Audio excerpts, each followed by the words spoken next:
Hello friends, आज की इस वीडियो में हम लोग विज्ञान से संबंधित जीके के 25 ऐसे प्रश्न और उनके उत्तर जानेंगे जो एग्जाम की दृष्टि से बहुत ही महत्वपूर्ण हैं और ये किसी न किसी कॉम्पिटिटिव एग्जाम में ज़रूर पूछे गए हैं। और दोस्तों, मेरी कोशिश होती है कि वीडियो जितना छोटा से छोटा हो सके मैं बनाऊं ताकि आपका बहुमूल्य समय बच सके।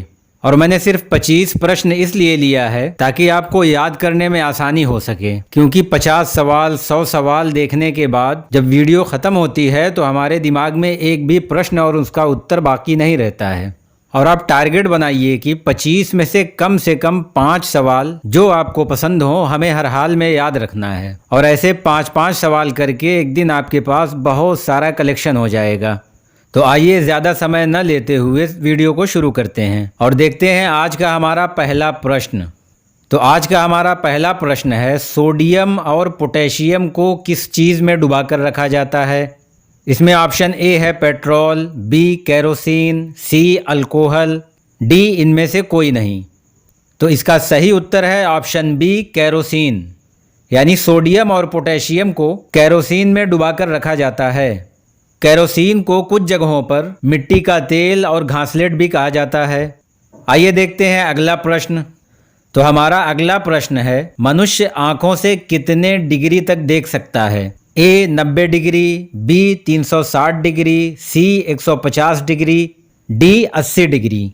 तो इसका सही उत्तर है ऑप्शन सी 150 डिग्री।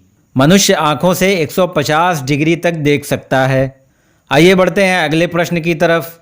तो हमारा अगला प्रश्न है, दांतों के अध्ययन को क्या कहा जाता है? यानी निम्न में से दांतों का अध्ययन किससे संबंधित है? A odontology, B astronomy, C anthology, D orology. The correct answer is option A odontology, यानी दांतों के अध्ययन को ओडोंटोलॉजी कहा जाता है। हमारा आज का अगला प्रश्न है, मानव शरीर में लाल रक्त कण का निर्माण कहाँ होता है? ए हृदय में, बी प्लीहा, डी यकृत, डी अस्थिमज्जा में। तो इसका सही उत्तर है अस्थिमज्जा, यानी ऑप्शन डी। लाल रक्त कण का निर्माण अस्थिमज्जा में होता है। हमारा अगला प्रश्न है, निम्न में से ब्लड प्रेशर मापक यंत्र कौन सा है? ए आर्म बैंड, बी स्फिग्मोमैनोमीटर, सी स्टेथोस्कोप, डी ईसीजी। तो इसका सही उत्तर दूसरा वाला यानी ऑप्शन बी है, यानी ब्लड प्रेशर मापक यंत्र को स्फिग्मोमैनोमीटर कहा जाता है। आइए देखते हैं अगला प्रश्न। तो हमारा अगला प्रश्न है, मानव शरीर का रक्त बैंक यानी ब्लड बैंक किसे कहा जाता है? ए हृदय, बी छोटी आंत, सी प्लीहा, डी किडनी। तो इसका सही उत्तर है ऑप्शन सी प्लीहा, जिसे तिल्ली भी कहा जाता है। यहाँ प्लीहा दिया गया है, कहीं तिल्ली भी दिया हो सकता है, तो आप कंफ्यूज मत होइएगा, ये दोनों एक ही चीज़ हैं। प्लीहा यानी तिल्ली को मानव शरीर का ब्लड बैंक कहा जाता है। हमारा अगला प्रश्न है, लार में कौन सा एंजाइम पाया जाता है? Option A resin, B ptyalin, C rennin, D इनमें से कोई नहीं। तो इसका सही उत्तर है ऑप्शन बी टाइलिन, यानी लार में जो एंजाइम पाया जाता है उसे टाइलिन कहा जाता है। यहाँ थोड़ा सा मैं एक्सप्लेन कर दूं तो एंजाइम एक प्रकार का रसायन होता है जो शरीर में भोजन पचाने के काम आता है। और लार कहते हैं इंसान के मुंह में जो पानी जैसा लिक्विड होता है उसे लार कहा जाता है। आइए देखते हैं अगला प्रश्न। तो हमारा अगला प्रश्न है, मानव शरीर के किस अंग में पाचन क्रिया सबसे अधिक संपन्न होती है? यानी शरीर के किस अंग में भोजन पचाने का काम सबसे ज़्यादा होता है? तो इसमें पहला ऑप्शन है बड़ी आंत, दूसरा है लीवर, तीसरा छोटी आंत और चौथा ऑप्शन है मुंह। तो इसका सही उत्तर है ऑप्शन सी छोटी आंत, यानी पाचन क्रिया सबसे अधिक छोटी आंत में संपन्न होती है। हमारा अगला महत्वपूर्ण प्रश्न है, मानव हृदय में कितने कोष्ठक यानी चैम्बर होते हैं? ए 6, बी 4, सी 2, डी 8। तो इसका करेक्ट आंसर है ऑप्शन बी यानी 4। मानव हृदय में 4 चैम्बर यानी खाने होते हैं। आइए बढ़ते हैं अगले प्रश्न की तरफ। तो हमारा अगला प्रश्न है, दूध प्रोटीन को पचाने वाला एंजाइम कौन सा है? इसमें ऑप्शन ए है रेनिन, बी पेप्सिन, सी टाइलिन, डी रेजिन। तो इसका सही उत्तर पहला वाला है ऑप्शन ए रेनिन, दूध प्रोटीन को पचाने वाला एंजाइम रेनिन होता है। हमारा अगला प्रश्न है, मानव जीवन काल में कितने दांत दोबारा विकसित होते हैं?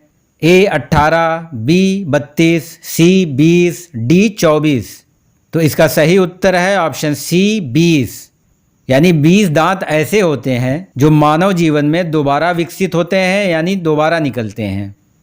हमारा अगला महत्वपूर्ण प्रश्न है जो एग्जाम में कई बार पूछा जा चुका है, वृद्धावस्था में मनुष्य की हड्डियां क्यों कमज़ोर हो जाती हैं? तो इसमें 4 ऑप्शन है। ऑप्शन ए आयोडीन की कमी से, बी कैल्शियम की कमी से, सी कोबाल्ट की कमी से, डी विटामिन बी की कमी से। तो इसका सही उत्तर है कैल्शियम की कमी से, ऑप्शन बी, यानी बुढ़ापे में कैल्शियम की कमी से हड्डियां कमज़ोर हो जाती हैं। ये बहुत ही इंपॉर्टेंट प्रश्न है। आइए बढ़ते हैं अगले प्रश्न की तरफ। तो हमारा अगला प्रश्न है, मानव शरीर की सबसे मजबूत हड्डी कौन सी होती है? ए जबड़े में, बी जांघ में, सी छाती में, डी भुजा में। तो इसका सही उत्तर है ऑप्शन ए जबड़े में, यानी मानव शरीर की सबसे मजबूत हड्डी जबड़े में होती है। इसके बारे में बताते हैं कि ये 280 किलो तक का भार सहन कर सकती है। आज का हमारा अगला प्रश्न है, कोशिका का रसोई घर किसे कहा जाता है? ए क्लोरोप्लास्ट, बी ल्यूकोप्लास्ट, सी क्रोमोप्लास्ट, डी इनमें से कोई नहीं। तो इसका सही उत्तर ऑप्शन सी है, यानी क्रोमोप्लास्ट। कोशिका का रसोई घर क्रोमोप्लास्ट को कहा जाता है। हमारा अगला प्रश्न है, मनुष्य के शरीर में इंसुलिन का निर्माण कहाँ होता है? ऑप्शन ए बड़ी आंत, बी लीवर, सी फेफड़ा, डी अग्नाशय। तो चारों में लास्ट वाला इसका सही उत्तर है, यानी ऑप्शन डी अग्नाशय में। इंसुलिन का निर्माण अग्नाशय में होता है। हमारा अगला महत्वपूर्ण प्रश्न है, नवजात शिशु में लगभग कितनी हड्डियां होती हैं?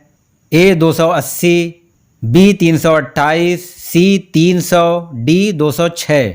तो इसका सही उत्तर है ऑप्शन सी 300, यानी न्यूबॉर्न बेबी में लगभग 300 हड्डियां होती हैं। और इसमें जीके का एक और प्रश्न बन सकता है, एक वयस्क मानव शरीर में कुल 206 हड्डियां होती हैं। ये भी बहुत ही कॉमन और इम्पॉर्टेंट प्रश्न है। हमारा अगला अहम प्रश्न है, मानव शरीर की सबसे लंबी हड्डी कौन सी होती है? ए फीबुला, बी फीमर, सी टीबिया, डी स्टेपिस। तो इसका सही उत्तर है फीमर, ऑप्शन बी। फीमर मानव शरीर की सबसे लंबी हड्डी होती है जो कि जांघ में होती है।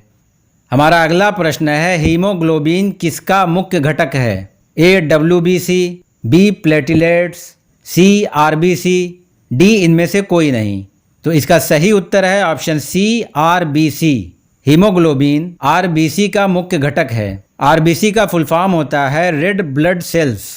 हमारा अगला इंटरेस्टिंग प्रश्न है, चलती लिफ्ट में मनुष्य के वजन पर क्या फर्क पड़ता है? ए कम होता है, बी ज़्यादा होता है, सी उपरोक्त दोनों, डी बराबर रहता है।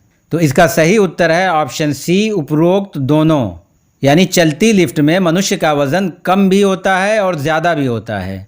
यानी जब लिफ्ट ऊपर जा रही होती है तो वज़न ज़्यादा होता है, और जब लिफ्ट नीचे आ रही होती है तो वज़न कम होता है। हमारा अगला प्रश्न है, पौधों में पाए जाने वाले हार्मोन ऑक्सीजन की खोज किसने की थी? इसमें ऑप्शन ए है Stephen Hawkins, B madam Curie, C James Watt, D Charles Darwin. तो इसका सही उत्तर है चार्ल्स डार्विन, यानी ऑप्शन डी।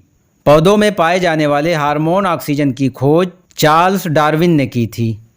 आइए देखते हैं हमारा अगला प्रश्न। हमारा अगला प्रश्न है, मनुष्य के शरीर में पसलियों के कितने जोड़े होते हैं? ए 6, बी 12, सी 4, डी 8। तो इसका सही उत्तर है ऑप्शन बी 12। हमारी छाती की हड्डियों में, जिसे पसलियां कहा जाता है, इनकी 12 जोड़ियां होती हैं।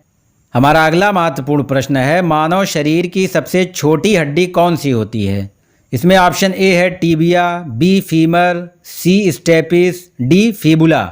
तो इसका सही उत्तर है ऑप्शन सी स्टेपिस, यानी मानव शरीर की सबसे छोटी हड्डी स्टेपिस होती है जो कि कान में होती है। अभी पीछे आपने पढ़ा कि मानव शरीर की सबसे बड़ी हड्डी फीमर होती है जो कि जांघ में होती है। हमारा आज का अगला प्रश्न है, भोजन का पाचन मनुष्य के किस अंग से प्रारंभ होता है?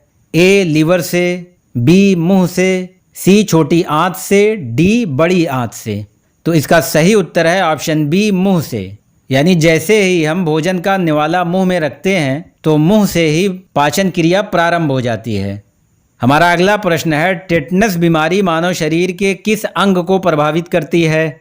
ए हृदय, बी यकृत, सी आंत, डी तांत्रिक तंत्र। तो ऑप्शन डी इसका करेक्ट आंसर है, तांत्रिक तंत्र। यानी टेटनस की बीमारी में तांत्रिक तंत्र प्रभावित होता है और आखिर में मृत्यु का कारण बनता है। हमारा आज का आखिरी प्रश्न है, मानव शरीर में जल की मात्रा कितनी होती है? ए 60%, बी 90%, सी 40%, डी 80%। तो ऑप्शन ए 60% इसका करेक्ट आंसर है। यानी हमारे शरीर में जल की मात्रा 60% होती है। और अगर कहीं ऑप्शन में 60 न दिया हो और 70 दिया हो तो 70% भी इसका सही उत्तर हो सकता है, अन्यथा इसका सही उत्तर 60% है। तो दोस्तों ये था हमारा आज का वीडियो। और अगर अभी तक आपने रेलवे से रिलेटेड जीके की हमारी वीडियो नहीं देखी है तो डिस्क्रिप्शन बॉक्स में लिंक दिया हुआ है, आप देख लें। बाकी अगर ये वीडियो आपको पसंद आया हो तो चैनल को सब्सक्राइब, वीडियो को लाइक और शेयर करें। मिलते हैं ऐसी ही किसी और इन्फॉर्मेटिव वीडियो में, तब तक के लिए धन्यवाद।